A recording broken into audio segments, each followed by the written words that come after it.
Hey guys, I've just come out for a little walk in the countryside on my lunch break.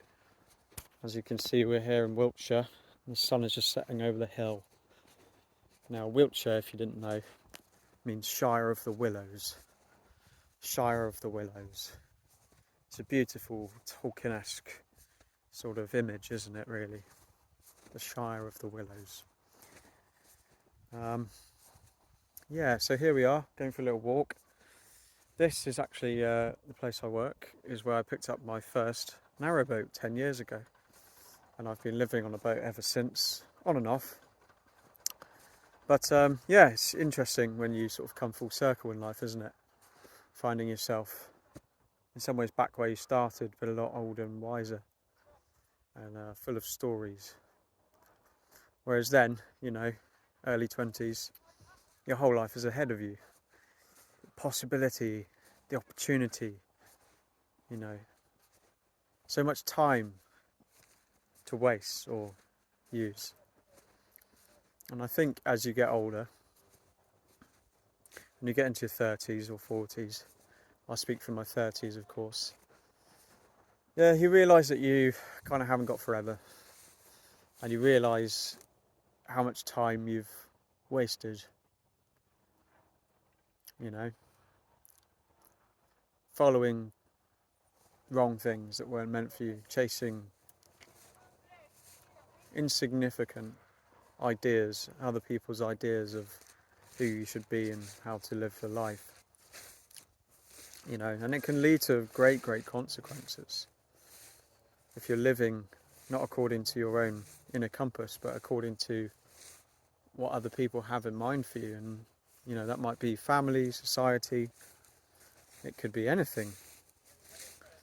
But yeah, I think there's very few people who actually go and live a full life without everything blowing up in their faces at one point or another.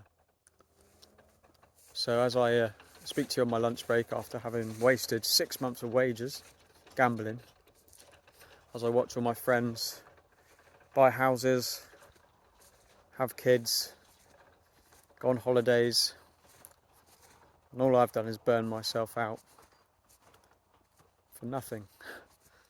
But it's not for nothing, you see. It feels like for nothing at the time, because all you can see is what's right in front of you and what's just behind you, which is a shitload of suffering, you know. But I think as you start coming through, you look back and you realise, wow, the lessons in adversity, you know, the lessons and challenges. You know, I think for me, having spectacularly fucked my life up again, probably the worst I've ever fucked it up. It's a big wake-up call. You know, it's a big wake-up call.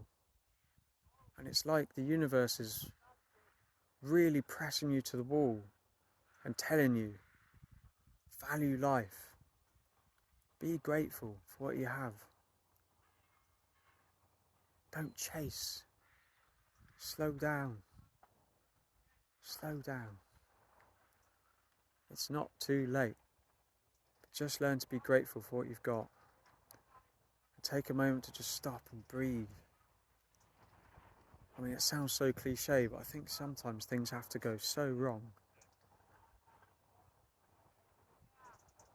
And you have to lose in order to really realise that things could always be worse. Things could be much worse. So be grateful for what you've got. You know, I think that's the message of loss. To be grateful for what you've got. And it's interesting, my foraging teacher once told me the relationship between grief and gratitude, and how grieving necessarily invites gratitude, you know, which is really powerful. It's almost there's a silver lining in grief. And grief can be multitude, you know. It's never just one thing. Losing someone or losing something of value to you and personal meaning is you know, it can bring up all the other feelings of loss in your life. And it's good to be able to deal with that. It's important to deal with that. So yeah, I don't know how many times I will come out here and speak to you guys, but I feel like it's the start of a new journey. I feel like it's the start of a new journey when I'm out here, you know, and I'm enjoying it. I'm enjoying this way of venting and getting things off my chest. And I'm just going to post every day because apparently the YouTube algorithm really likes that. It really likes that. So yeah, that's enough from me. I hope you guys have a beautiful day. And make sure to just get outside and breathe in the air every now and then.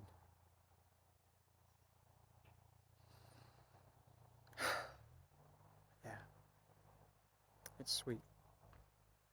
See ya.